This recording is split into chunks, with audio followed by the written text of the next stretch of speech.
Assalamualaikum warahmatullahi wabarakatuh. Perkenalkan, nama saya Nur Hijriah dari kelas 11 MIPA 3. Pada video kali ini, saya akan mempresentasikan mengenai proses pembekuan darah pada manusia. Terdapat 5 poin yang akan saya jelaskan. Yang pertama, pengertian proses pembekuan darah. Yang kedua, komponen yang berperan dalam proses pembekuan darah atau dikenal dengan koagulasi. Yang ketiga, masalah yang bisa terjadi dalam proses pembekuan darah. Yang keempat, proses pembekuan darah terjadi. Dan yang kelima, skema proses pembekuan darah. Poin pertama, apa itu proses pembekuan darah? Proses pembekuan darah atau disebut juga dengan koagulasi adalah kondisi di mana darah menggumpal untuk menghentikan perdarahan. Kondisi ini bisa jadi hal yang menguntungkan, bisa juga buruk bagi kesehatan, tergantung kondisi setiap orang. Pasalnya, mekanisme pembekuan darah memang diperlukan dalam situasi tertentu. Poin kedua, komponen yang berperan dalam proses pembekuan darah koagulasi. Beberapa komponen atau unsur-unsur darah yang membantu hemostasis atau pembekuan darah antara lain 1. Trombosit. Trombosit atau yang dikenal juga dengan keping darah adalah sel berbentuk kepingan yang terkandung di dalam darah. Trombosit dihasilkan oleh sel-sel di dalam sumsum tulang bernama mekariosit. Peran utama trombosit adalah membentuk gumpalan atau bekuan darah, sehingga perdarahan dapat dihentikan atau diperlambat. 2. Faktor koagulasi atau pembekuan darah. Faktor koagulasi atau memiliki sebutan lain faktor pembekuan darah adalah jenis protein yang diproduksi oleh hati untuk pembekuan darah. Keberadaan faktor koagulasi sangat dipengaruhi oleh kadar vitamin K dalam tubuh. Tanpa vitamin K yang cukup, tubuh tidak dapat menghasilkan faktor pembekuan darah dengan baik. Poin yang ketiga, masalah yang bisa terjadi dalam proses pembekuan darah. Beberapa orang yang memiliki gangguan pembekuan darah tentu akan memengaruhi proses ini dan kondisi kesehatannya seperti 1. Pembekuan darah terganggu. Ketika jumlah faktor pembekuan darah tidak mencukupi, proses pembekuan darah pun terganggu. Akibatnya, perdarahan dapat berlangsung lebih lama dan sulit dihentikan. Misalnya saja orang dengan hemofilia. 2.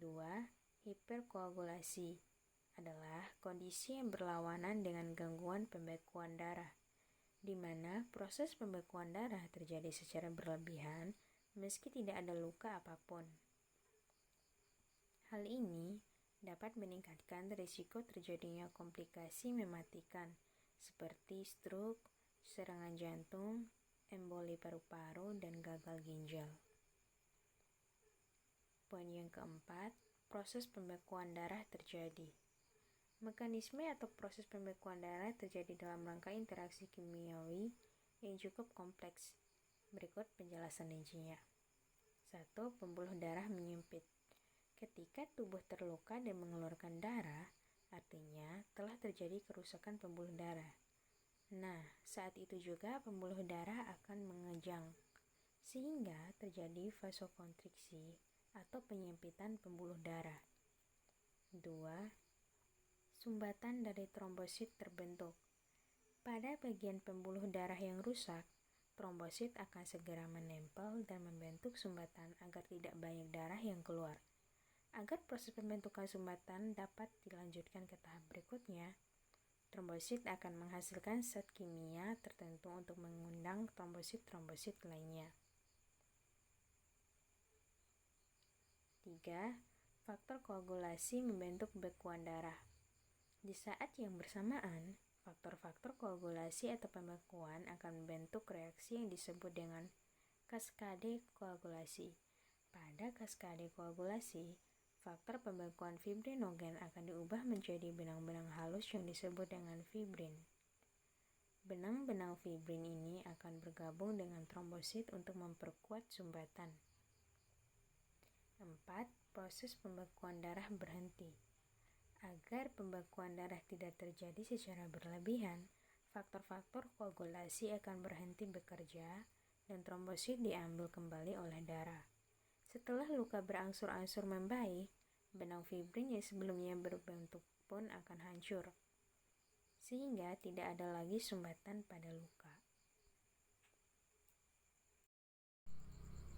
Poin kelima, skema proses pembekuan darah.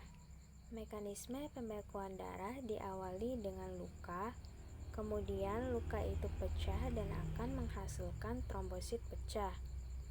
Trombosit pecah akan menghasilkan trombokinase atau tromboplastin yang merupakan enzim yang akan mengaktifkan protombin yang ada di hati.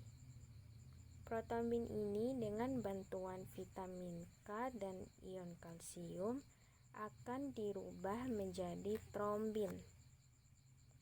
Kemudian, trombin akan mengaktifkan fibrinogen. Dan fibrinogen selanjutnya akan dirubah menjadi benang-benang fibrin yang digunakan untuk menutup luka. Demikian presentasi dari saya. Mohon maaf jika terdapat banyak kesalahan ataupun kekurangannya. Wabillahi taufiq wal hidayah. Wassalamualaikum warahmatullahi wabarakatuh.